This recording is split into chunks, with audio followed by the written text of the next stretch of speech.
नमस्कार, DD news पर आप दो टूक देख रहे हैं। मैं हूं अशोक श्रीवास्तव। जब कभी इन दिनों संसद का सत्र आता है, बल्कि यूं कहना चाहिए बीते कई सालों से जब कभी भी संसद का एक सत्र कोई शुरू होता है ना, तो मेरे जहन में अक्सर दो लाइनें दुष्यंत कुमार की जरूर आती हैं। वो दो लाइनें क्या हैं? वो दो पंक्तियां हैं, सिर्फ हंगामा खड़ा करना मेरा मकसद नहीं, मेरी कोशिश यह है कि सूरत बदलनी चाहिए। यह हंगामा भी और यह सूरत बदलनी चाहिए, ये सब दुष्यंत कुमार की जो पंक्तियां हैं, यूं तो बड़ी क्रांतिकारी पंक्तियां हैं, लेकिन जब संसद का सत्र शुरू होता है तो इन पंक्तियों की याद इसलिए आती है क्योंकि जब कभी संसद का सत्र होता है तो हंगामा जरूर होता है। विपक्ष यह कह सकता है, विपक्ष का दावा होता है कि वो हंगामा इसलिए कर रहा है क्योंकि वो सूरत बदलना चाहता है, लेकिन ऐसा लगता है कि ये पंक्तियां अब उल्टी पड़ गई हैं। यहां पर मकसद सिर्फ हंगामा खड़ा करना ही है, क्योंकि सूरत बदलने की चाह होती तो फिर चर्चा होती, सूरत बदलने की चाह होती तो संसद फंक्शन करती हुई दिखती, लोग डिबेट कर रहे होते, लेकिन यहां पर चर्चा नहीं होती, यहां सिर्फ हंगामा होता है। और इसीलिए आज दो टूक में मेरा शीर्षक है, सिर्फ हंगामा है मकसद। जी हां, सिर्फ हंगामा है मकसद।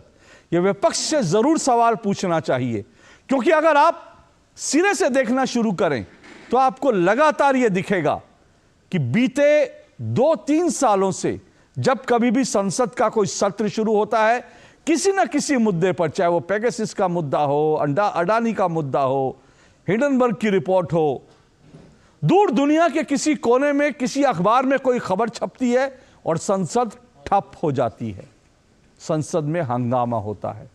इसलिए मैं ये सवाल पूछना चाहता हूं कि क्या हंगामा खड़ा करना ही है मकसद? लेकिन सवाल यह है, इस हंगामे से आखिर हासिल क्या होता है? कुछ हासिल भी तो होना चाहिए, कोई मैसेज भी तो जाना चाहिए। लेकिन हां, सरकार से भी सवाल होने चाहिए, क्योंकि 92 जो विपक्ष के सांसद हैं वो निलंबित कर दिए गए इस सत्र में। 92 आज अगर देखें तो आज लोकसभा और राज्यसभा में कुल मिलाकर 72 सांसद आज सस्पेंड कर दिए गए हैं। तो अब तक किसी भी संसदीय इतिहास में ऐसा नहीं हुआ कि एक सत्र में 92 सांसद जो हैं उनको सस्पेंड किया जाए।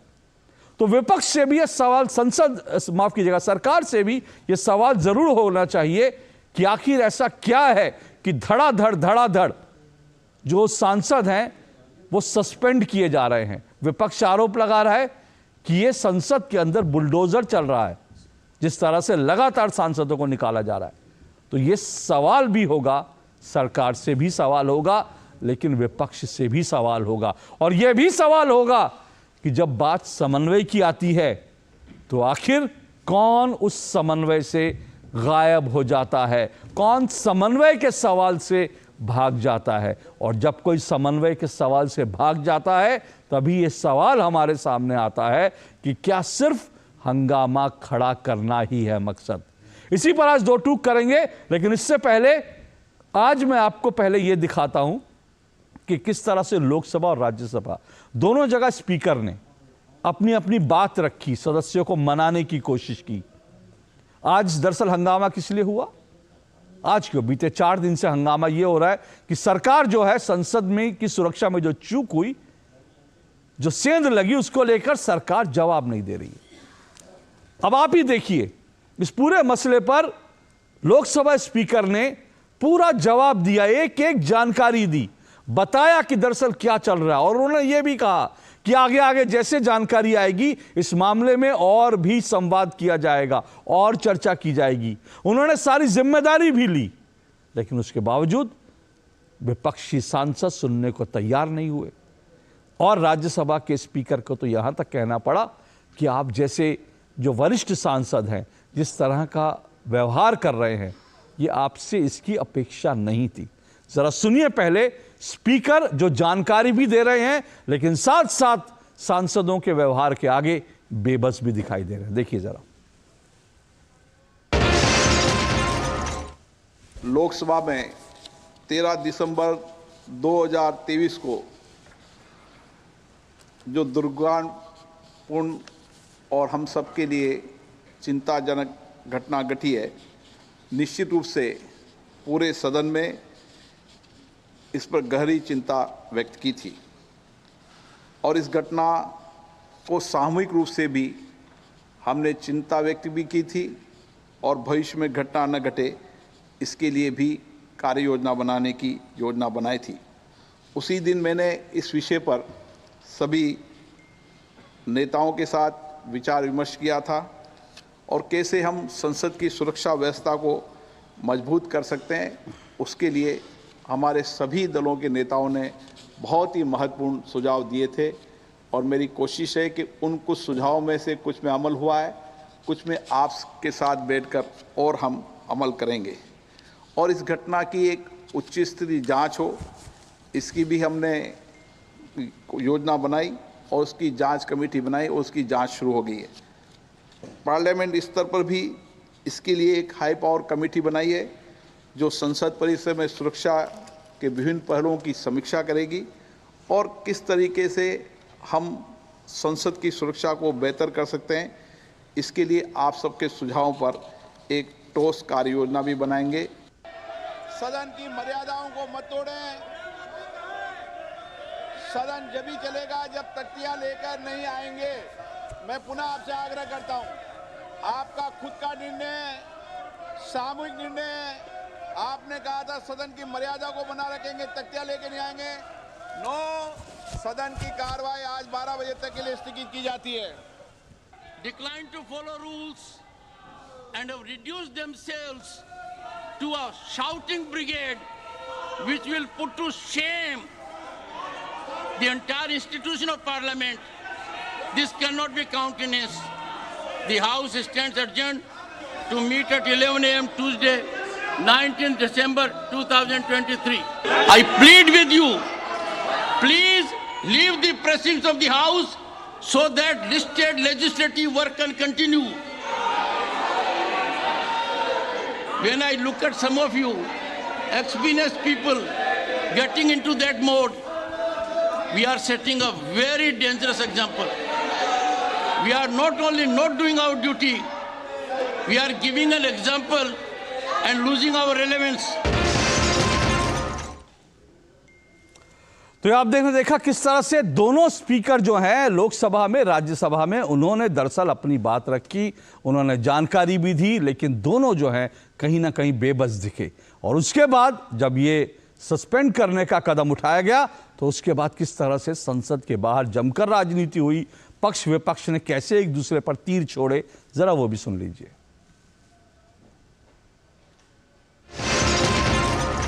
सारे नेता सस्पेंड, हाँ मैं भी सस्पेंड हो चुके हैं सुबह से और कई दिनों से। हमारा मांग बड़ा सीधे मांग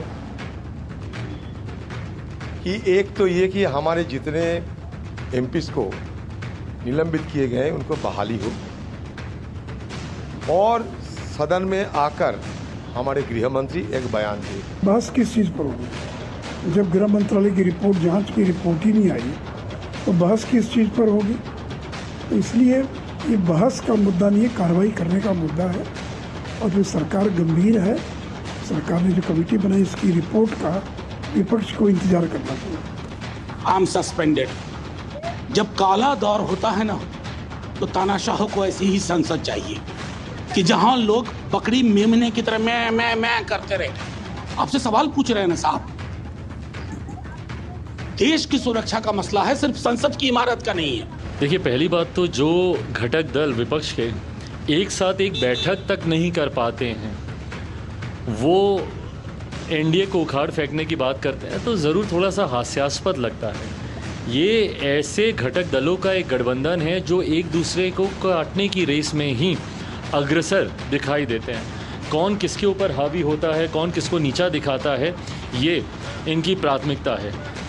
नहीं, ये तो ऑब्वियस देखते हो, अगर एक सांसद को बचाने के लिए 43 सांसद को सस्पेंड किया, ये तो हिस्ट्री में कभी हुआ नहीं, ये पहली बार हुआ।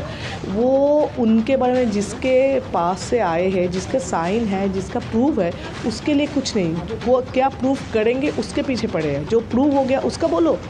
हम लोग का एमपीज़ को सस्पेंड कर दिया 1 सेकंड में, हम लोग को एक्सपेल कर दिया 1 सेकंड में, और इसके लिए कुछ नहीं है। कई माननीय सदस्य प्लैकार्ड लेके दोनों हाउस, दोनों सदनों में आए। बार बार अनुरोध किया गया, माननीय सदस्यों को अपील करी गई कि वो अपने सीट पर बैठ के बोले। बार बार अपील किया गया कि प्लैकार्ड लेके ना आए।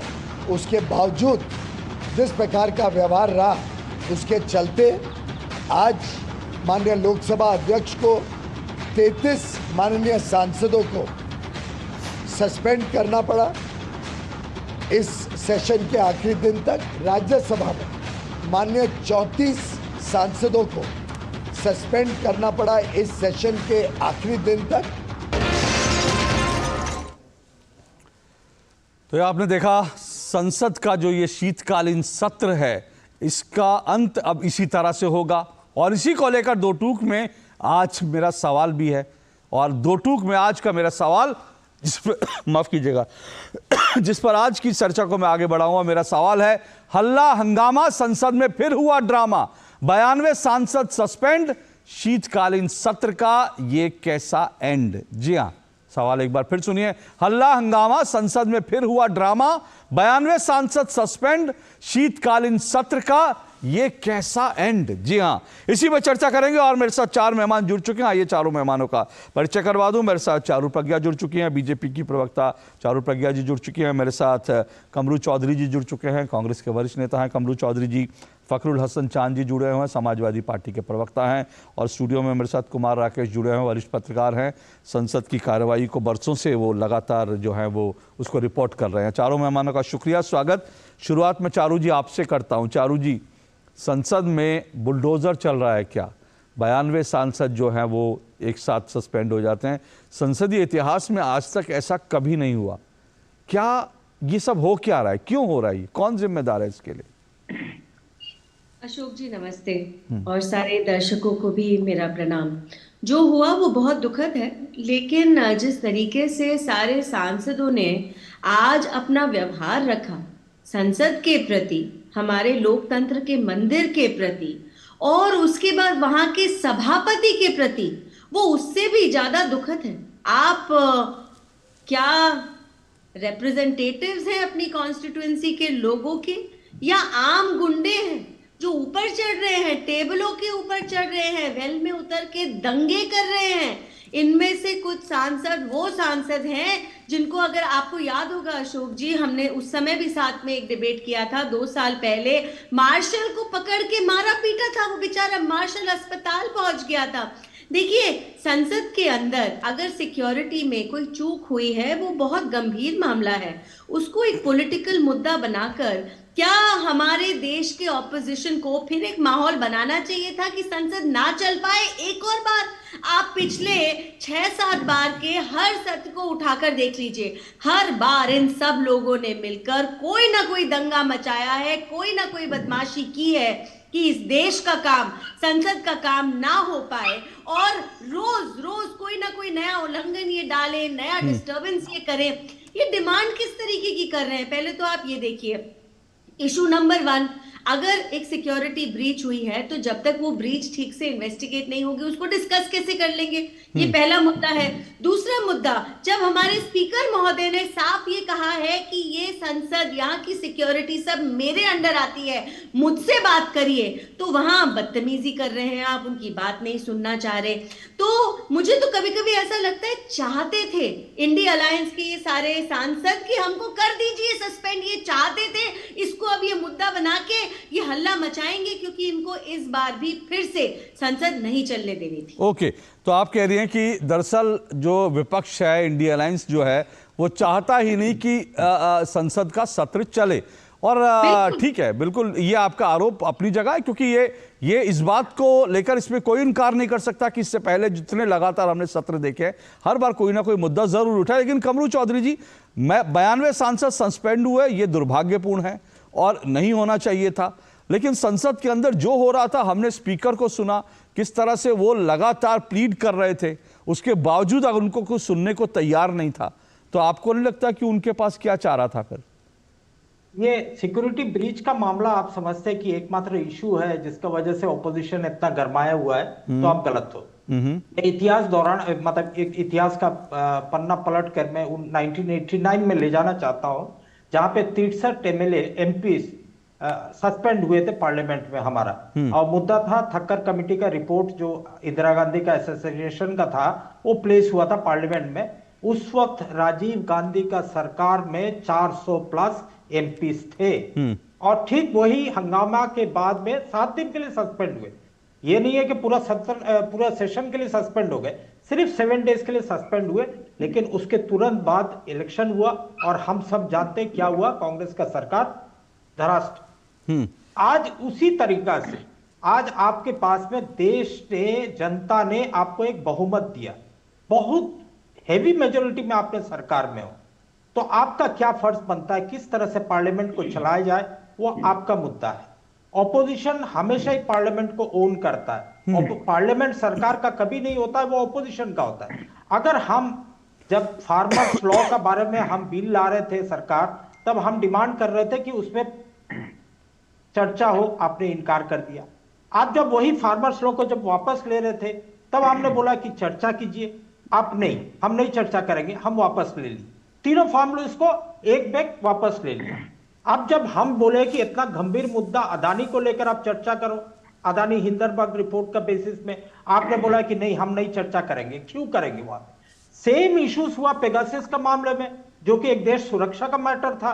सेम इश्यूज हुआ राफेल का मैटर को लेकर, सेम इश्यूज हुआ सिटीजनशिप एक्ट का मैटर को लेकर, सेम इश्यूज हुआ यहां पे इस वक्त चीफ इलेक्शन कमिश्नर का बिल जब पास हो रहा था, उस वक्त अपोजिशन डिमांड कर रही है कि आप मेरे को इसमें डिवीजन ऑफ वोट्स में आइए, लेकिन नहीं, हम नहीं करेंगे। यही सेम राज्यसभा के जो चेयरमैन है धनखड़ साहब, ये एग्री हुए थे, मल्लिकार्जुन खड़गे जी को बोले थे, लीडर ऑफ द अपोजिशन को, कि भाई आप as a leader of the opposition in the Rajya Sabha जब चाहो तब आप, हम समय देंगे आपको बात करने के लिए, लेकिन इस मुद्दा पे बात नहीं करेंगे।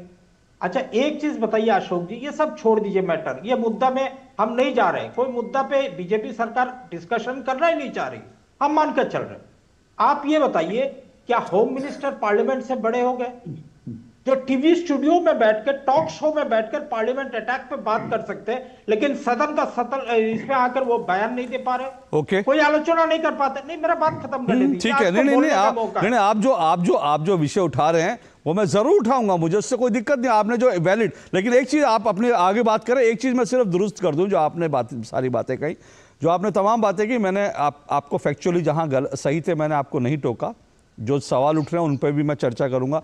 आपने किसान कानून को लेकर, कृषि कानून को लेकर उस समय मुझे अच्छी तरह से याद है, विपक्ष की ओर से कहा गया था, सरकार ने कई बार कहा था कृषि कानून पर चर्चा हो, किसान संगठनों को भी बुलाया था, और तब यह कहा गया था कि नहीं, कोई चर्चा नहीं, इसको वापस लिया जाए।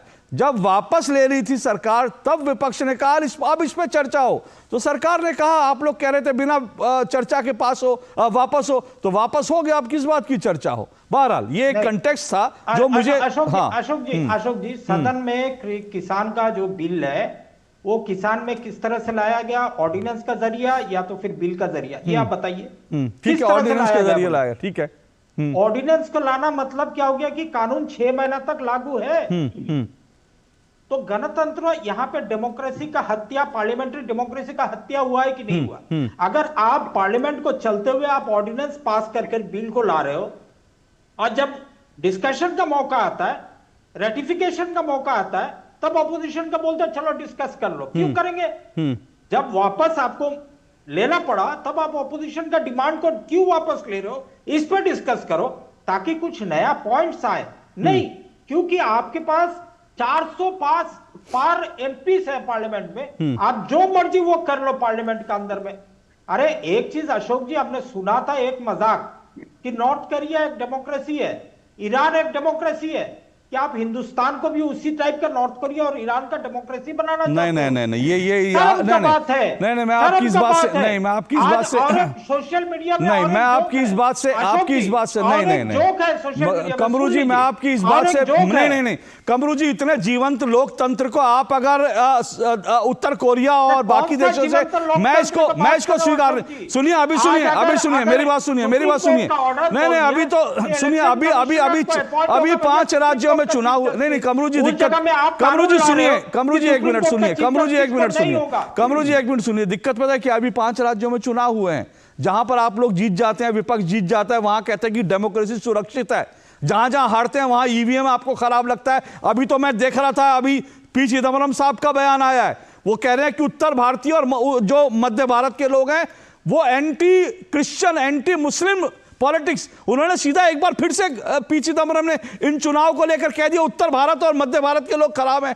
जहां आप हारते हैं वहां के लोग राक्षस हो जाते हैं, जहां आप हारते हैं वहां ईवीएम खराब हो जाती है, जहां आप हारते हैं वहां पर लोकतंत्र खत्म हो जाता है। सुने मेरी बात, जहां पर आप जीतते हैं हिमाचल में आप जीतते हैं, कर्नाटक में जीतते हैं, जहां तेलंगाना में आप जीतते हैं, तो मेरा सिर्फ नहीं मेरी बात सुनिए, नहीं मेरा सिर्फ इतना निवेदन है, नहीं मेरा सिर्फ इतना निवेदन है सर, मेरी बात सुनिए, मेरा सिर्फ इतना निवेदन है। नहीं कमरू जी मेरी बात सुनिए प्लीज, कमरू जी मेरी बात सुनिए, मेरा निवेदन सिर्फ इतना है, कमरू जी मेरी बात सुनिए, मेरा निवेदन सिर्फ इतना है कि भारत के लोकतंत्र को गाली मत दीजिए। आप इसी डेमोक्रेसी के अंदर यहां पर जिसको सरकार का चैनल कहते थे वहां पर बैठ के आप सरकार की आलोचना कर पा रहे हैं, तो इसको कम से कम उत्तर कोरिया से नॉर्थ कोरिया से मत जोड़िए, मेरा इतना निवेदन है। बाकी आप सरकार की आलोचना करें, स्वतंत्र है उसके लिए। अशोक जी 10 सेकंड में ओके देश का जवाहरलाल नेहरू जी, उन्होंने क्या बोला? हाँ मैं आ रहा हूं चारू जी, 1 मिनट। पहला प्रधानमंत्री देश का उस वक्त ब्रूट मेजोरिटी जवाहरलाल नेहरू के पास भी थे।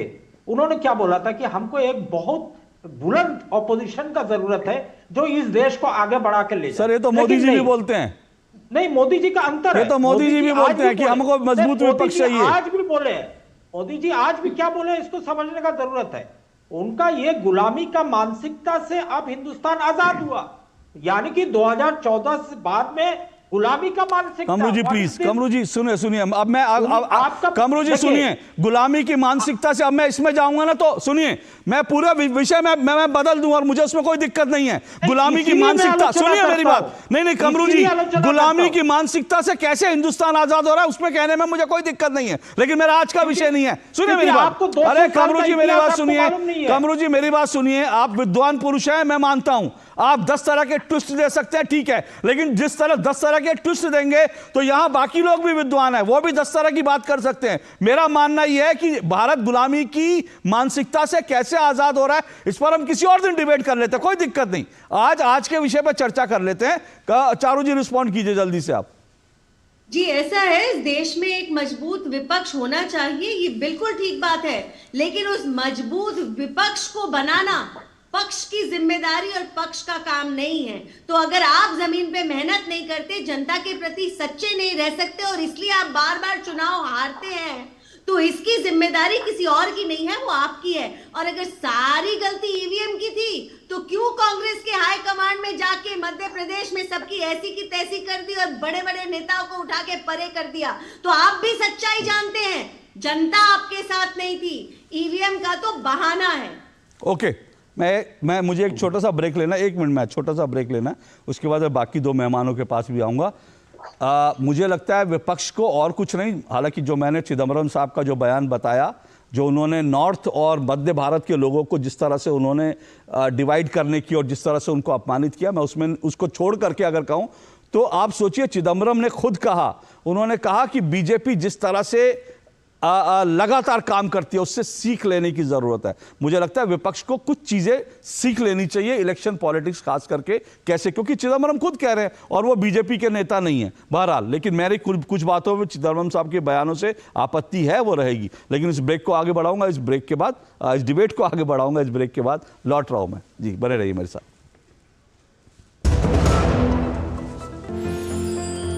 साल बरस और सदी नहीं, एक युग गुजर जाएगा, उम्र न पूछो वंडर की, जब फर्क नजर आएगा। वंडर सीमेंट, फर्क नजर आएगा। गोल्डी छोले मसाले, जहाँ जाए रिश्ते बनाए, जहाँ जाए रिश्ते बनाए, गोल्डी मसाले। फूल वाला, केटरिंग वाला, बैंड वाला, ये लो भाई। बैंड बजेगी पापा, अगर गड़बड़ हुई तो गए पैसे। अरे नहीं रे, बैंक संभाल लेगा। कैसे? मैंने पॉजिटिव पे सिस्टम पे रजिस्टर किया है। बैंक को चेक्स और बेनिफिशियरीज की जानकारी दे दी है। बैंक चेक करेगा, जांच करेगा, डिटेल्स मैच नहीं तो क्लियरेंस नहीं। अच्छा, लाइए मुझे दीजिए। फोटो वाला, लाइट वाला, मंडप वाला। आरबीआई कहता है जानकार बनिए, सतर्क रहिए। बिल्कुल सही कह रहे हैं। नमस्कार मास्टर जी। अरे करुण, तुम शहर से कब वापस आए?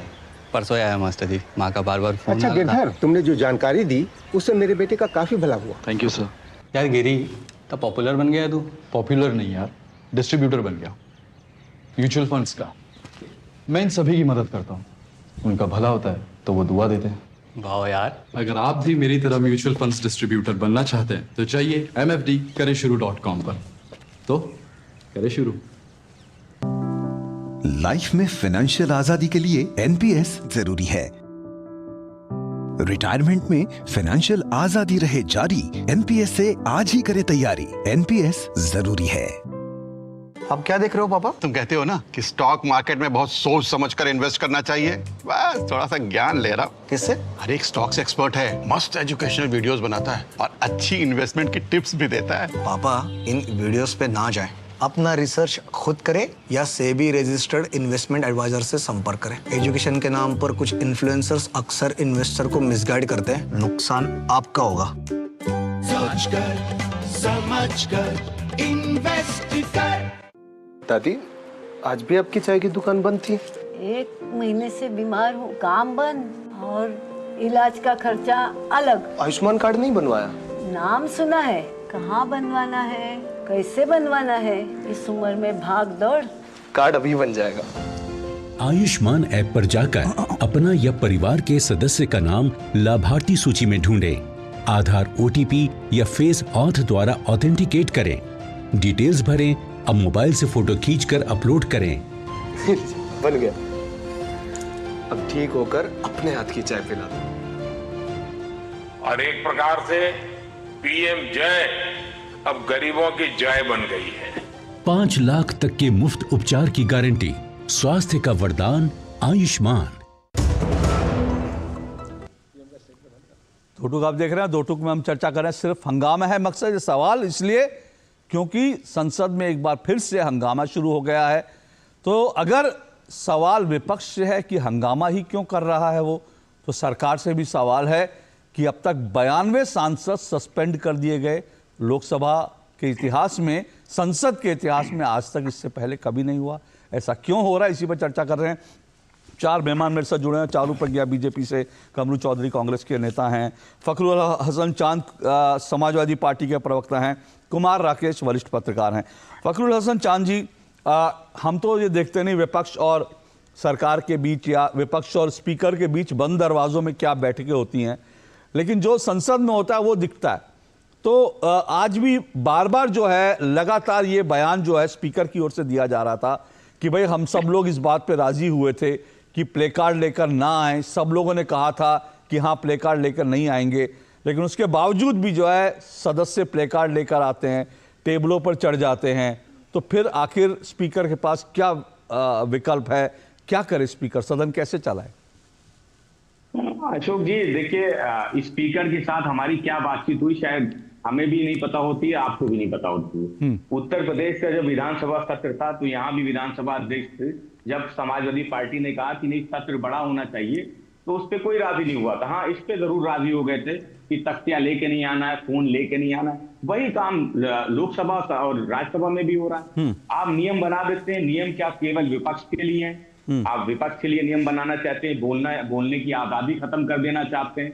विरोध करने का जो तरीका है लोकतांत्रिक तरीका, आपको अगर तख्ती लेके आ रहे हैं, मैं नहीं समझता कि उससे किसी को कोई हानि हो रही। अगर हम अपनी बात तख्ती पर लिख के करना चाहते हैं, अपना विरोध करना चाहते हैं, नियम जो है 374A आप कहिए कि उससे निलंबित कर दिया, तो इससे पहले भी बहुत बार ऐसा हुआ है और ये कोई पहली घटना नहीं है, ना ये आखिरी कोई घटना है। इसके बाद भी लोग होंगे, लेकिन सवाल लेकिन आप तख्ती लाने को जायज ठहरा रहे हैं क्या? बिल्कुल जायज है अशोक जी, बिल्कुल जायज है। लोकतंत्र में विरोध का स्थान होना चाहिए, ये है भी लोकतांत्रिक तरीका है हमें धरना प्रदर्शन। लेकिन भारतीय जनता पार्टी की सरकार में धरना प्रदर्शन की भी कहां छूट है? अगर आप लखनऊ में देखिए धरना स्थल पे आप धरना नहीं कर सकते, अगर वहां पे आपको ओढ़ने के लिए बैठने के लिए कुछ सामान ले आइए कि हम ठंड में ठुकर रहे हैं, तो आपको बाथरूम में जगह सोना पड़ेगा। ये हुआ है जब 112 की महिलाएं थी वो धरना प्रदर्शन कर रही थी, तो उनके जो चादर थी, जो कंबल थे, वो खींच के पुलिस ले गई। तो देखिए अभी हमारी भारतीय जनता पार्टी की बहन ने बहुत संसदीय भाषा का इस्तेमाल किया, मैं सुन रहा था। उन्होंने कहा गुंडे, दंगा, ऐसी की तैसी। तो अगर संसद में बोला होता तो खैर ये संसदीय भाषा नहीं होती, लेकिन खैर भारतीय जनता पार्टी का ये चरित्र है, क्योंकि एक सांसद इनके और इस तरीके की भाषा संसद में बोल रहे थे और सब सुन रहे थे, हम भी सुन रहे हैं, आप भी सुन रहे हैं, यहाँ भी सुन रहे हैं, टीवी चैनल पे भी सुन रहे हैं। देखिए कहने का तात्पर्य ये है कि अगर संसद की सुरक्षा को लेके कोई सवाल है, उस पर विपक्ष चर्चा करना चाहता, बयान करना चाहता, तो उससे दिक्कत क्या है? देश के प्रधानमंत्री जी भी एक न्यूज़पेपर को अपने बयान में बोल चुके, देश के गृह मंत्री जी भी बोल चुके। तो बोलने में अगर आपका परिवार है, एक संसद है, वहां पे देश से चुने हुए लोग आए हुए जो पूरे देश से चुन के आए हैं, अगर वो कोई सवाल पूछ रहे तो इस पर जिद आएगी कि नहीं मैं नहीं बताऊं। और देखिए देश की आंतरिक सुरक्षा हो या बाहरी सुरक्षा हो, उसकी जिम्मेदारी सरकार की है, लोकसभा अध्यक्ष की नहीं है। ये कह देना कि संसद में कोई हंगामा हुआ, अंदर की घटना है, उसकी जिम्मेदारी केवल लोकसभा अध्यक्ष की है, वो तय करेंगे सुरक्षा में कहां चूक हुई, तो फिर एजेंसियां क्यों लेकिन फखरुल जी, जो आज जो स्पीकर ने जो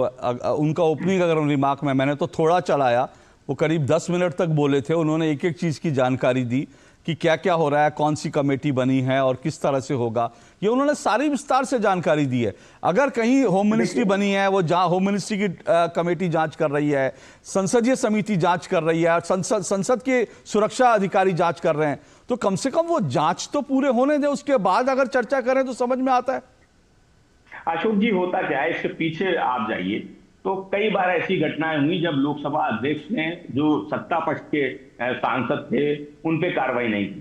तो जो विश्वास होता है वो बड़ी चीज है, हमारे आपके बीच में अगर जो विश्वास का रिश्ता है वो बड़ी चीज है। अगर वो टूटेगा, एक सांसद वो सदन में खड़े होकर गाली गलौज करेगा, एक धर्म विशेष के खिलाफ बोलेगा, उस पर कार्रवाई नहीं होगा, उसका निलंबन नहीं होगा, तो हम आप पे विश्वास कैसे करेंगे, चेयर का विश्वास कैसे करेंगे? और दूसरी बात, एक भारतीय जनता पार्टी के सांसद हैं जो विजिटर का पास जो बनवाते हैं, उनसे आज तक एजेंसी पूछताछ नहीं कर पाई। भारतीय जनता पार्टी के सांसद है कि आखिर वो पास कैसे जारी हुए, कैसे लोग अंदर पहुंच गए। देखिए उनका तो जो मकसद था, मैं समझता हूं कि एक्शन तो उन्होंने एक मिनट फखरुल जी, इसलिए रोक रहा हूं क्योंकि जो मेरे पास जानकारी, और मेरे ख्याल से आज संसद में भी, 1 मिनट चारू जी रुक जाइएगा, उनको बात पूरी करके मैं मौका दूंगा। जो मेरे पास भी जानकारी, कोई संवेदनशील मसला है, हम अननेसेसरी इसमें इस तरह की जो बीजेपी के सांसद जिन्होंने पास जारी किया था उनसे बाकायदा पूछताछ हो रही है। वो अपना बयान जो है, पुलिस में भी उनका बयान दर्ज हो रहा है। दूसरी बात यह है जो स्पीकर को भी उन्होंने दिया है और जो संसदीय कार्य मंत्री हैं उनको भी उन्होंने अपना बयान पूरा डिटेल दिया है। तो ये कहना मुझे लगता है ठीक नहीं। एक मिनट आप अपनी बात सुनिए, मेरा सिर्फ ये कहना नहीं, मेरी बात, मेरा पूरा पक्ष समझ लीजिए ना। मैं सिर्फ ये कह रहा हूं, ये कहना कि किसी से पूछताछ नहीं हो रही, आप ये कह सकते हैं कि पूछताछ ठीक से नहीं हो रही, और अगर आपको लगता है कि उनको डंडे मार के पूछना चाहिए तो आप वो सब बोलिए, लेकिन ये कहना ठीक नहीं है कि पूछताछ नहीं हो रही। अब आप अपनी बात रखिए। देखिए अशोक जी, ये बिल्कुल भी कहना सही नहीं है कि हम किसी को डंडे क्यों पड़वा सकते हैं। ये तो लोकतंत्र है, देश बाबा साहब का संविधान है, संविधान से चलेगा। अगर कहीं कोई कानून का उल्लंघन हुआ है, अगर देश की सुरक्षा से कहीं चूक तो सर संविधान के तहत उनसे पूछताछ हो रही है, इसे ही मैंने आपको जानकारी दी। नहीं, मैं तो कह रहा हूँ पूछताछ हो रही है, ठीक बात है। आज वो गए तो वो अपना पक्ष भी रखाए हैं, लेकिन मैं तो पूछ रहा हूँ उनको भी, उनसे भी तो कोई कार्रवाई उनपे भी तो होनी चाहिए थी। ठीक है, उनकी जिम्मेदारी नहीं बनती है। ठीक है, आपने एक मिनट चारू जी रुकिए, आपने एक बात कही, मैं उस बिंदु को जरूर, चारू जी में रिस्पॉन्ड करें उससे पहले मैं आपको मौका दूंगा, लेकिन मैं कुमार राकेश एक बात जो फखरुल जी ने कही, उन्होंने कहा विश्वास का मुद्दा। भाई उनका कहने का मतलब है कि स्पीकर में और जो सदस्य उनमें विश्वास नहीं, अविश्वास का वो है, इसलिए चाहे बंद कमरे में जो भी बात हो, प्ले कार्ड लाने की या नहीं लाने की, वो सारी चीजें इसलिए हो रही हैं क्योंकि अविश्वास का मसला है। अशोक जी, मैं सबको सुन रहा था, चारू जी को सुना, फखरुल जी को सुना, कमरू जी को सुना। हाँ, मैं फखरुल जी की उस बात से सहमत हूँ कि चारू जी ने शायद गुस्से में आकर के या अतिरेक में आकर के कुछ असंसदीय शब्दों का प्रयोग किया। नहीं करना चाहिए। संसद की गरिमा है और सांसदों की भी गरिमा है।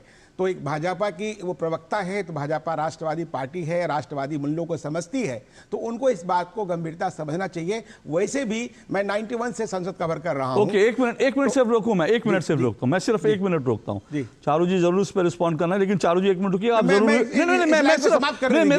मेरा सिर्फ एक सवाल है, मैं सिर्फ एक सवाल उठा रहा हूं जनता के सामने, आप अपनी बात उठाइए। जब एक्चुअल में उन्होंने जो शब्द किए, मैं उन शब्दों को रिपीट नहीं करूंगा, मेरी इतनी हैसियत नहीं है मैं किसी सांसद के लिए ऐसे शब्द इस्तेमाल करूं।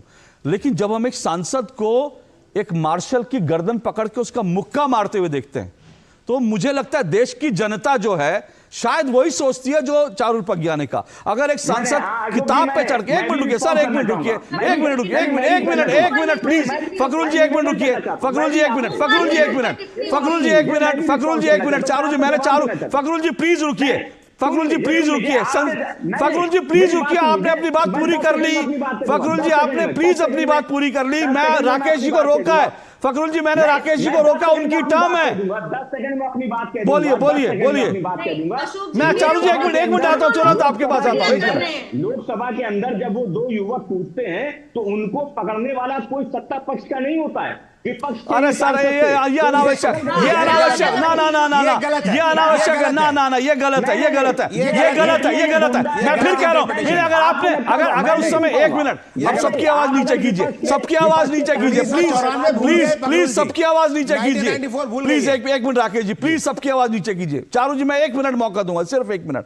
मैं फिर कह रहा हूं, मैं उस शब्द का प्रयोग नहीं करूंगा, लेकिन मैं यही कहूंगा कि देश की जनता जब टेबलों पर चढ़ के, चाहे वो विधायक हो, सांसद हो, जब टेबलों पर चढ़ के उनको हंगामा करते देखती है, जब वो देखते हैं मार्शल, एक लेडी मार्शल, उसकी साड़ी ऐसे गले में डाल करके खींची गई, उसका दम घुटा उस लेडी मार्शल का, एक पुरुष मार्शल को मुक्का मारा, वो हॉस्पिटल में गया। तो शब्द आप किनके लिए क्या इस्तेमाल करें वो छोड़ दीजिए, लेकिन जनता शायद जो समझती है उनको कहने की जरूरत नहीं है। राकेश जी अपनी बात पूरी कीजिए। अभी आपने चारू जी अच्छा, दोनों लोग मेरे ऊपर टिप्पणियां कर रहे हैं, मुझे जवाब देने का हक है। बोलिए सर, बहुत आदर और बहुत इज्जत के साथ मैं ये कहना चाहती हूं, मैं केवल भारतीय जनता पार्टी की प्रवक्ता नहीं हूं, मैं इस देश की युवा हूं। अगर संसद में नहीं, लेकिन मेरी और किसी दुनिया के हिस्से में एक इंसान टेबल पर चढ़ दे और सरकारी फाइल फाड़ के पन्ने उड़ाए, आप उसको क्या कहेंगे? अगर एक इंसान, एक मार्शल का जो अपनी ड्यूटी कर रहा है, कि जो भी है ये 1 मिनट रुकिए प्लीज रुकिए, फखरुल जी प्लीज, फखरुल जी इसको 1 मिनट, हम इसको संसद ना बनाए ना, आपको संसद में जितना हंगामा करना है आप लोग कर रहे हैं, प्लीज हम लोग एक एक करके सुन लेते हैं सबको। हाँ अशोक जी, ये बहुत गंभीर मुद्दा है और इनको चुभ रही है मेरी बोलिए चारू जी बोलिए, उनका फीडर डाउन है, मैं आपको मौका दे रहा हूँ। वर्दी पहनकर अपनी ड्यूटी कर रहा है, वो मार के पीट के आईसीयू में भेज दिया जाता है, एक महिला के कपड़े इधर से उधर खींचे जाते हैं। क्या बोलोगे आप इन हरकतों को? केवल ये हरकतें संसद के अंदर हो रही थी, इसीलिए कह रहे हैं कि मैं संसदीय बातें कर रही हूँ, लेकिन की हरकतें तब भी और आज भी करी गई है, वो शर्मनाक है, दुनिया देख रही है। ओके राकेश जी अपनी बात पूरी करें जी। और राकेश जी, मैं आपसे ये उम्मीद रखती हूँ कि आप हमारी भावनाओं को नहीं, 1 मिनट चारू जी 1 मिनट, चारू जी आपने जो कहा, आप जो कहना चाह रही थी, मैं मानता हूं, मैंने देश की जो भावना है मैंने वो पहले ही रख दी। मैं उन शब्दों का कोई इस्तेमाल करे नहीं करे, मैं उसको लेकर डिबेट नहीं करना चाहता, लेकिन मैंने कहा संसद में इस तरह की कार्रवाई जो होती है, लोगों की भावना अच्छी नहीं है। लोग नेताओं को आजकल क्यों लोग इस तरह से बोलते हैं, तो ऐसा चीजें नहीं होनी चाहिए। राकेश जी अपनी बात पूरी कीजिए। अभी जो बात हुई, जो फखरुल जी ने बात कही, जो कमरू जी ने बात कही, चारू जी ने कहा कि आप मेरी भावनाओं को समझिए। यहाँ सभी लोग एक दूसरे को भावना को समझने के लिए हैं और लोग किसी को समझ ही नहीं रहे। कोई मुद्दा ये भी है, एक मुद्दा भी इन्होंने विश्वास की बात कही। चारू जी मैं सिर्फ आपको ये बता देता हूं कि आप एक महिला या पुरुष भारतीय संस्कृति में मैं जोर दे के कह रहा हूं, कभी माँ की भूमिका में होता है, कभी पत्नी की भूमिका में होते हैं, कभी बहन की भूमिका में होती है, कई भूमिकाएं होती है। तो इन भूमिकाओं का कहाँ पे उपयोग करना है, कहाँ प्रयोग करना है, वो हम भली भांति जानते हैं। आपने आप भाजपा की नेता की बात कही और युवा की बात कही, हम क्या बात से असहमत नहीं है, लेकिन कहाँ किस भूमिका में है। मैं कभी पिता की भूमिका में हूँ, कभी पुत्र की भूमिका में हूँ, कभी भाई की भूमिका में हूँ, सबकी भूमिकाएं अलग अलग तय होती हैं। आप मुझे लगता है समझ गई होंगे आप। दूसरी बात आपने एक मिनट मुझे लगता है विषयांतर प्लीज नहीं इसका नहीं, मैं डिबेट को डिरेल नहीं होने दूंगा प्लीज। मेरे डिबेट का एक मिनट, मेरे डिबेट का विषय नहीं है। मेरा मानना है कि मेरी डिबेट डिरेल हो रही है, मान लेनी चाहिए। हम लोग डिबेट को डिरेल कर रहे हैं प्लीज। क्योंकि मैं सरकार की तरफ से बोल रही हूँ या क्योंकि मैं महिला हूँ, रीजन क्या है? नहीं रुकिए एक मिनट, एक मिनट विषय पर आते हैं, विषय पर करेंगे क्या करेंगे, विषय पर आइए जी। हाँ, आपका सवाल पहला सवाल जो था, इसमें कई सवाल आ गए। आपने विश्वास की बात कही थी, बहुत बड़ा सवाल है विश्वास, छोटा सवाल नहीं है। भरोसा, विश्वास कौन किस पे करे? क्या लोकसभा अध्यक्ष को अपने सांसदों पे भरोसा करना नहीं है? क्यों ना करे, लेकिन जब कोई अमर्यादित व्यवहार करे घर में या बाहर में, तो उस गार्जियन, अभिभावक, सदन का अभिभावक है राज्यसभा के सभापति और लोकसभा के अध्यक्ष। मैंने 1991 से 32 साल से मैं संसद कवर कर रहा हूं, सभी सरकारों को देखा, व्यवहार को भी देखा। फकरू जी और कमरू जी को इतिहास याद होना चाहिए। 1994 में, उस दिन मैं सदन में था, मई में और अगस्त में एक ही साल में 2 ऐसी घटनाएं घटी, लोग कूदे, नारे लगाने की कोशिश की। मैं बहुत संक्षिप्त में, समय नहीं है, बात कहने के लिए बहुत कुछ है, उसकी चर्चा कोई नहीं करेगा। उसके बाद आज ये बात हुई है, लोग कहां से कहां नैरेटिव जोड़ रहे हैं। इन्वेस्टिगेटिव एजेंसी की जो खबरें आ रही हैं, किसी को कोई टीएमसी जुड़ा बताता है, कोई किसी को कांग्रेस जुड़ा बता रहा है। इन्वेस्टिगेशन जारी है, जो खबरें छन के आ रही है उसका मैं हवाला दे रहा हूं। अभी बातें सामने आएगी, रिपोर्ट रखी जाएगी। लेकिन जहां तक विश्वास का मामला है, यह सभी लोगों के लिए सवाल है, देश के लिए सवाल है कि आपका बेटा आपके खिलाफ जाता है तो आप क्या कर लेंगे। जैसे कि प्रताप सिम्हा की बात है, उन्होंने उस फैमिली को कितने वर्षों, मैं डिफेंड नहीं कर रहा हूं, ये किसी के लिए, फखरू जी के लिए हो सकता है, कमरू जी के लिए हो सकता है, चारू जी के लिए हो सकता है, किसी भी सांसद के लिए हो सकता है कि उन्होंने विजिटर्स पास बनाए, लेकिन उसका उपयोग और दुरुपयोग कैसे होगा किसी के ललाट पर नहीं लिखा हुआ है। सच को या झूठ को, लेकिन सच को पकड़ने का क्या है? मैं क्या कह रहा हूं, ये भी एक सवाल है। नहीं, सवाल एक सबसे बड़ा सवाल ये है कि अभी जब संसद का सत्र शुरू हुआ तो ठीक ठाक चल रहा था, ठीक है, ये घटना हुई, ये दुर्भाग्यपूर्ण घटना है, इसकी जांच हो रही है, सब कुछ मैं है। आपका एक तो क्या विपक्ष बहाना ढूंढ रहा था? नहीं, मैं सुरक्षा को लेकर के एक बहुत ही इंपॉर्टेंट रिपोर्ट है। मुझे लगता है सुरक्षा के मामले में हम ऑलरेडी 2 बार डिबेट कर चुके हैं और मुझे लगता है, सुनिए मैं कुछ तकनीकी पक्ष रखना चाहता हूं। प्लीज मेरा क्या मानना है, हम जब संसद में एक पूरे बयान हो चुके हैं, सुरक्षा को लेकर ऑलरेडी चीजें जो है जांच हो रही है, सुरक्षा पर हम कितनी डिबेट करेंगे और हम इसका कितनी डिबेट करेंगे। कुछ रिपोर्ट्स की चर्चा करना चाह रहा था जो कि अभी तक किसी चैनल ने नहीं किया, मैं उसी को उद्धृत करना चाहता हूं कि 2001 के बाद 2002 में एक समिति बनी थी, फिर 2010 में बनी थी समिति, विवेक अग्निहोत्री सेक्रेटरी जनरल थे राज्यसभा के, संजय सिंह डायरेक्टर सिक्योरिटी के थे। वो कंप्रिहेंसिव रिपोर्ट थी 32 पेज की, उसका पालन किया गया या नहीं किया गया, उसके बाद बार बार रिव्यू होती है। कई नई बिल्डिंग्स बन गई, स्टाफ की कमी है, स्टाफ की कमी पूरी की गई या नहीं की गई, ऐसे कई सवाल है सुरक्षा से जुड़े जो वहां मान लिया वॉच ऑन वार्ड था उसको समाप्त कर दिया। राकेश जी, ये विषय है ही नहीं। मैं कह रहा हूं संसद तय करेगी ना, स्पीकर एक मिनट चारू जी, स्पीकर तय करेंगे ना जी। स्पीकर ने आज क्या कहा? स्पीकर ने यही कहा कि हम सब सांसद बैठ के तय करें, रिव्यू करें। तो सवाल यह है नहीं, मैं कह रहा हूं कि ये सब चीजें कोई संसद के सदन के अंदर ये डिबेट थोड़ी होंगी या टीवी डिबेट थोड़ी होंगी। ये तो एक सिक्योरिटी का मामला है, जाहिर सी मामला है, सेंसिटिव इशू है। मैं ये कह रहा हूं कि इसका मतलब ये थोड़ी है कि आप संसद को सब ठप कर देंगे। अगर 26/11 हुआ तो उसके मतलब हमने देश का सारा काम ठप कर दिया कि देश अब चलेगा ही नहीं, पहले सिक्योरिटी की जांच कर लें, पहले हम ये देख लेंगे कैसा। वो इंपॉर्टेंट चीज थी, लेकिन किसी चीज के लिए कोई चीज रुकनी नहीं चाहिए ना। मेरा सिर्फ ये कहना है, ठीक है, मैं सिर्फ ये कह रहा हूं। संत बिल्कुल बोलिए। हाँ चारू जी, हाँ मैं आ रहा हूँ, कमरू जी आ रहा हूँ। हाँ कुछ बिंदु जोड़ते हैं यहाँ पर अशोक जी। पहली बात तो ये जो सिक्योरिटी में ब्रीच हुआ, जिन लोगों ने संसद एंटर किया, ये on the spur of the moment तो हुआ नहीं, साल भर से 1.5 साल से इनकी प्लानिंग चल रही थी। पहली बात। दूसरी बात यह है, जिस तरीके की बातें कहते हुए ये पकड़े गए, संविधान को बचाओ, तानाशाही नहीं चलेगी, ये सारी आवाज इंडिया अलायंस की सुनाई देती है। दूसरी बात, तीसरी बात, एक बिंदु और जोड़ती हूं, इन लोगों की लिंक्स जाकर निकल कर आ रहे हैं टीएमसी के नेता के साथ, इनके लिंक्स जाकर निकल कर आ रहे हैं इंडिया अलायंस के दूसरे नेताओं के साथ। इनको डिफेंड करने कांग्रेस का एक वकील खड़ा होता है और कहता है मैं इनको डिफेंड करूंगा। इस सब के बाद वापस इंडिया अलायंस इकट्ठा होता है और कहता है फिर से मैं सदन नहीं चलने दूंगा। आप ये देखिए, क्या ये सोची समझी आपको साजिश नहीं लगती? अंडरमाइन करने के लिए हमारे देश को, बेइज्जती लाने के लिए हमारे संसद भवन पर, और सबके बाद again, and I will repeat this again, 1 बार 2 बार 3 बार 4 बार 5 बार 6 बार, भाई जब सदन चलने की नंबर आता है, बारी आती है, कोई ना कोई हल्ला मचा देते हैं। ओके कमरू जी सीधा आपके पास आऊंगा इस छोटे से ब्रेक के बाद, सीधा आप रिस्पॉन्ड करें, मैं सीधा आपके पास आऊंगा। कमरू जी, मुझे एक छोटा सा ब्रेक लेना है, ब्रेक के बाद इस डिबेट को आगे बढ़ाएंगे। आखिर संसद चलनी तो चाहिए, मेरा सिर्फ इतना निवेदन है, संसद चले, बाकी सारे मुद्दों पर भी चर्चा हो। मैं आऊंगा इस ब्रेक के बाद।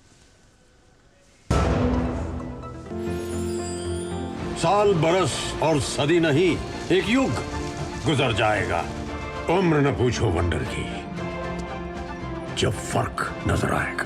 वंडर सीमेंट, फर्क नजर आएगा। गोल्डी छोले मसाले, जहाँ जाए रिश्ते बनाए, जहाँ जाए रिश्ते बनाए, गोल्डी मसाले। मोदी सरकार की गारंटी, भारत होगा गरीबी मुक्त। 5 सालों में 13 करोड़ 50 लाख लोगों को गरीबी से बाहर निकाला।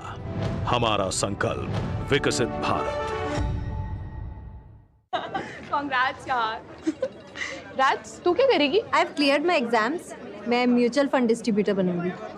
म्यूचुअल फंड डिस्ट्रीब्यूटर, स्कोप क्या है इसमें? MFD में स्कोप अनलिमिटेड है। शुरुआत के सालों में मैं जितनी मेहनत करूंगी, जितने कस्टमर्स बनाऊंगी, उतना ही फ्यूचर में मेरा भला होगा। आप भी मेरी तरह म्यूचुअल फंड डिस्ट्रीब्यूटर बन सकते हैं। जानिए कैसे, mfdkarenshuru.com पर। तो करें शुरू। तुम्हें पता है इन्वेस्टर्स के लिए एक इन्वेस्टर प्रोटेक्शन फंड होता है, IPF। लेकिन अगर तुम्हारा ट्रेड एक्सचेंज पर एग्जीक्यूट नहीं हुआ या फिर कोई गारंटीड रिटर्न्स वाली स्कीम है, तो ये IPF आपकी मदद नहीं कर सकता है। और अगर आपका ब्रोकर ही डिफॉल्टर बन जाए तो फिर IPF आपको कॉम्पेंसेशन दिला सकता है। कहाँ से सीखा? NSE की साइट पर। सोचकर समझकर इन्वेस्ट कर। लाइफ में फाइनेंशियल आजादी के लिए NPS जरूरी है। रिटायरमेंट में फाइनेंशियल आजादी रहे जारी, NPS से आज ही करें तैयारी। NPS जरूरी है। साल बरस और सदी नहीं, एक युग गुजर जाएगा, उम्र न पूछो वंडर की, जब फर्क नजर आएगा। वंडर सीमेंट, फर्क नजर आएगा। तो दो टूक आप देख रहे हैं, दो टूक में सिर्फ हंगामा ही है। मकसद क्या, ये सवाल हम इसलिए उठा रहे हैं क्योंकि संसद में लगातार हंगामा एक बार फिर चल रहा है। इससे पहले भी जो तमाम सत्र थे, हर सत्र में एक नया मुद्दा आता है, हंगामा होते दिखता है। ये चलन क्या है, इन सब पर चर्चा कर रहे हैं। 4 मेहमान मेरे साथ जुड़े हुए हैं। कमरू जी, एक तरफ चारू जी ने इसको लेकर के कुछ सवाल उठाए, दूसरी तरफ मैं फिर कह रहा हूं कि आपने ही शुरू में, जैसे आपने राजीव गांधी जी की समय का हवाला दिया था, जब 3 दिन में 63 सांसदों को निलंबित कर दिया गया, आपने कहा कि उसके बाद राजीव गांधी चुनाव हार गए थे, तो आपको खुश होना चाहिए। अगर ऐसा करके चुनाव हार गए तो फिर ठीक है, आप लोग 24 का चुनाव जीते, आपको तो खुश होना चाहिए कि आपको चुनाव जीतने का मौका दे दिया, अवसर दे दिया।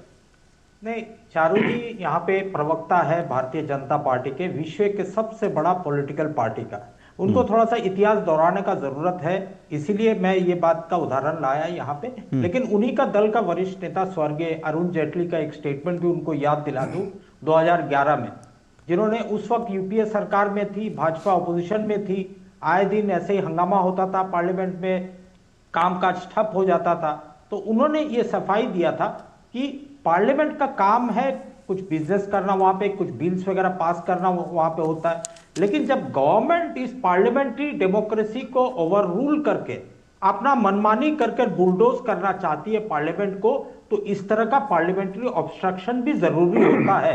ये कोई अगणतांत्रिक नहीं है पद्धति। लेकिन कमरू जी कितनी बार, कमरू जी कितनी बार, एक बार हम आज नहीं कमरू जी सवाल ये उठता है, ये सब चीजें कितनी बार हम मान लीजिए उन्होंने एक कहा और समझ, चलो ये भी समझ में आता है सरकार नहीं मान लो नहीं, आप पहले ये स्वीकार कीजिए कि अरुण जेटली ने ये सफाई दिया था। नहीं, सुनिए एक मिनट, अरुण जेटली जी ने जो बयान दिया था वो बयान हम पिछले 9 साल से बार बार सुन रहे हैं, जब भी हंगामा होता है, उससे कोई इतराज ही नहीं कर रहा उनके बयान का। मैं तो यही कह रहा हूं ना, मैं तो यही कह रहा हूं, मैं खत्म कर लूं अशोक जी, मैं खत्म करूं, मैं किसी का बीच में आता। अच्छा एक मिनट चारू जी कमरू जी एक मिनट चारू जी, कमरू जी किसी के बीच में नहीं आते, प्लीज उनको बात पूरी करने दीजिए, फिर मैं आपको मौका दूं। अब आइए चारू जी। अच्छा एक मिनट, आप सवाल पूछना चाहती हैं कमरू जी से? जी हाँ बोलिए, जल्दी से बोलिए जी। धन्यवाद, आप मुझे इतिहास याद दिला रहे हैं कमरू जी। हो सकता है मेरी मेमोरी कमजोर हो गई हो। आप मुझे ये बता दीजिए, पिछले 6 सत्रों में से आपने और आपके साथियों ने कौन सा सत्र चलने दिया? 6 में से 1, 7 में से 1 तो चलने दिया होगा ना। देश की चिंता तो आप भी करते होंगे। ये जवाब दे दीजिए, हो सकता है मेरी मेमोरी फेल हो रही है। ओके कमरू जी। अशोक जी, आज जब इतिहास रचा जा रहा था पार्लियामेंट में, राज्यसभा ओके एक मिनट आज जब इतिहास रचा जा रहा था पार्लियामेंट में, 92 गाली के बदले 92 संसद को सस्पेंड किया गया या निलंबित किया गया। तो उस टाइम में भी राज्यसभा में 2 बिल को पास कर दिया गया। तो संसद तो चल ही रहा है, पार्लियामेंट भी चल रहा है, बिल भी पास हो रहा है, बिजनेस भी हो रहा है यूजुअली। लेकिन अंतर यहां पे है कि ऑपोजिशन मुक्त भारत का जो लक्ष्य है भारतीय जनता पार्टी का, वो आज शुरुआत हुआ। कमरू जी, अपोजिशन चाहता क्या, यही तो देश नहीं समझ पा रहा है। कमरू जी, अपोजिशन चाहता क्या, यही तो देश नहीं, यही तो सवाल है कि ये ठीक है सरकार तो चलेगी, क्योंकि अगर अपोजिशन के जो है हंगामे के कारण अगर सरकार चलना बंद कर दे तो मुझे तो लगता है 9 साल में इस संसद से एक भी बिल पारित नहीं होता। तो ऐसे थोड़ी कोई भी सरकार चलेगी। नहीं, बिल जब पारित हो रहा है तो बिल का सबसे बड़ा गणतंत्र का लक्ष्य क्या होता है संसदीय राजनीति में, कि एक सलाह मशवरा करके कोई भी चीज को आगे बढ़ाया। हाँ तो सर यही तो सवाल है, सलाह मशवरा चर्चा ही नहीं हो रहा। नहीं अशोक जी, मेरा बात खत्म हो रहा है। आज क्या होता है कि सलाह मशवरा करके कोई बिल आया पार्लियामेंट में, हो सकता है कि वो सही हो गलत हो, पार्लियामेंट्री स्टैंडिंग कमेटी में जाता है बहुत सारा बिल। जैसा आपने ये जो अपना कानून जो इंडियन पैनल कोड का हटा कर लाया, उसको पार्लियामेंट्री स्टैंडिंग कमेटी में आपने वापस भेज दिया, कानून को नहीं लागू होने दिया। हुआ है कि नहीं ऐसा? आपने जिस तरह से कृषि कानून जो जिसको ये वापस लिया आपने, हुआ ना ये गणतंत्र में वापस? ये हुआ, लेकिन इस गणतंत्र में ये भी तो हुआ कि इस सरकार के हर फैसले को सुप्रीम कोर्ट ने क्या कहा पिछले दिनों? सुप्रीम कोर्ट ने खुद कहा कि हर बार आप हर सरकार के फैसले को लेके, तो उससे तो मंशा जाहिर होती है, विपक्ष नहीं चाहता है सरकार काम करे, सरकार कह रही है हम काम करना चाहते हैं। अशोक जी एक सवाल का जवाब दे दीजिए। 1,74,000 करोड़ का घोटाला 2G स्कैम में हुआ था। ये बात आप भी बहुत सारे डिबेट्स आपने किया, बहुत सारे आप लेख लिखे उसमें। संसद को कितना साल तक आपने ठप कर दिया था ऑपोजिशन का तहत। आज कितना लाख करोड़ का घोटाला निकला 2G स्कैम में। जब संसद चलता है तो ऑपोजिशन का बात भी हम सुनते हैं। जब अजय तो सर यही आपने बिल्कुल ठीक कहा, यही तो मैं कह रहा हूं। पेगासस के मामले में क्या निकला? आपने संसद नहीं चलने दी, पेगासस के मामले में कुछ नहीं निकला, कुछ नहीं निकला। एक आदमी ने अपना फोन जाके जमा नहीं करवाया। पेगासस गवर्नमेंट ऑफ इंडिया ने इजराइल गवर्नमेंट से खरीदा नहीं। सर एक आदमी ने बताइए ना, जिन्होंने आरोप लगाया उनमें से एक आदमी बताइए जिसने अपना फोन जाके जमा करा दिया हो। आप बताइए ना सर, अगर मेरे फोन में मैं कह रहा हूं पेगासस है, सर अगर मैं कह रहा हूं मेरे फोन में पेगासस है तो मैं इसकी जांच करने के लिए पुलिस को दूंगा ना, तभी तो पता चलेगा इसमें पेगासस है कि नहीं है। अगर मैं फोन अपने पास रखूंगा और मैं चिल्लाऊंगा मेरे फोन में पेगासस है, तो फिर इसका क्या मायने रह जाता है? नहीं, ये हकीकत में नहीं है। हकीकत यही है सर। का घोटाला सुनिए, आज भी राफेल का घोटाला फ्रेंच का अखबार में निकल अरे सर, तो राफेल घोटाले को ले जाइए ना आप ले जाइए सुप्रीम कोर्ट में, लेके गए। क्या हुआ? क्या काम है? क्या हुआ सुप्रीम कोर्ट में? अरे राफेल घोटाले को ले सर एक मिनट कमरू जी राफेल घोटाले पर आप चुनाव लड़ चुके हैं ना कमरू जी, राफेल घोटाले पर आप चुनाव लड़ चुके हैं, सुप्रीम कोर्ट जा चुके हैं, जांच एजेंसी। अब आप दुनिया के अखबारों को लेकर अगर भारत में चुनाव लड़ना चाहते हैं आप लड़िए। लड़िए, कौन रोक रहा है? हर चीज- 2024 में लड़िए। आप अमेरिका के अखबार लाइए, जर्मनी के अखबार लाइए, इटली के अखबार लाइए, लाके उनके बिहार पे चुनाव लड़िए, वायर लाइए, आप प्रिंट लाइए, सबके नाम पे चुनाव लड़िए। अशोक जी, ऑपोजिशन का ये मांग है कि अदानी हिंडनबर्ग रिपोर्ट में शायद घोटाला हुआ हो, शायद ना हो, राफेल में शायद हुआ नहीं हुआ, या पेगासस में हुआ नहीं हुआ, लेकिन एक इंडिपेंडेंट जांच में क्या फर्क सर? कौन सी जांच? आप, मैं फिर कह रहा हूं, कौन सी जांच? अच्छा चलिए, चारू जी रिस्पॉन्ड कर दीजिए, चारू जी रिस्पॉन्ड कर दीजिए। आप लोग जांच नहीं करवाते हैं भाई, वो बार बार कह रहे हैं एक तो जांच करवा दीजिए। जांच तो है, स्टेटमेंट तक देने के लिए डर रहे हैं। बोलिए।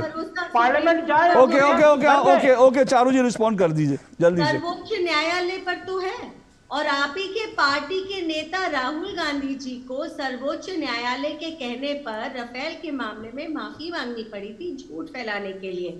दूसरी बात, आप हिंडनबर्ग अमेरिका का है ना, अमेरिका का है, लेकिन अमेरिका की सरकार ने अडानी ग्रुप को $1.5 बिलियन का लोन दिया है अपने इन्वेस्टिगेशन करके। अगर उनको लग रहा होता यहाँ कुछ गड़बड़ या घोटाला है, कोई देता क्या $1.5 बिलियन का लोन? देखिए, आप मुद्दों को लेकर रोज जमीन पर जाते हैं और जनता आपको वोटों के रूप में जवाब देती है। ओके ओके ओके, फखरुल जी सिर्फ 30 सेकंड में क्या हल क्या है? हल क्या है? मुझे सिर्फ 30 सेकंड, फिर 30 सेकंड राकेश जी। हाँ, मैं ठीक है। अशोक जी, देखिए, हमारी बहन चारू ने जिस तरीके कहा कि अमेरिका का सर्टिफिकेट इनको चाहिए, तो G20 की बैठक में आए तो थे अमेरिकी राष्ट्रपति, आपने उनको कहां प्रेस करने दी थी? दूसरे देश में की ना।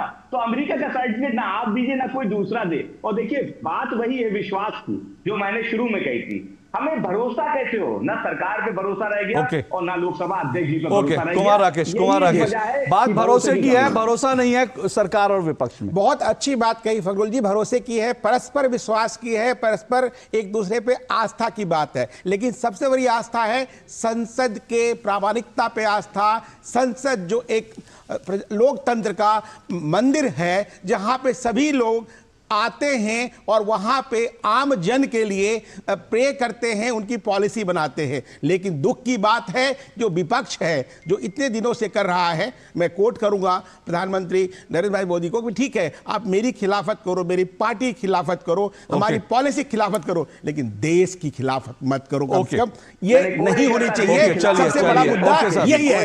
राज से बड़ा कोई नहीं। ओके, मेरे पास समय राज से बड़ा कोई नहीं। ओके, मेरे पास समय इतना है। मैं सिर्फ ये कहूंगा कि बेहतर होता, क्योंकि इस पूरे मामले में एक महत्वपूर्ण जानकारी जो थी वो ये कि समन्वय के लिए स्पीकर ने बैठक बुलाई थी, उसमें पीयूष गोयल पहुंचे लेकिन मल्लिकार्जुन खड़गे नहीं पहुंचे। तो सवाल यह है कि अगर हम चाहते हैं संसद में काम हो या विपक्ष और सरकार के बीच इस तरह का टकराव नहीं हो, तो कम से कम समन्वय के लिए जो बैठक हो रही है उसमें तो विपक्ष को पहुंचना ही चाहिए, फिर भले ही संसद में आप उसको माने ना माने। सिर्फ इतना मेरा निवेदन है। बहुत बहुत शुक्रिया मेरे सभी मेहमानों का। दो टूक में आज बस इतना ही, आपसे फिर मुलाकात होगी। नमस्कार।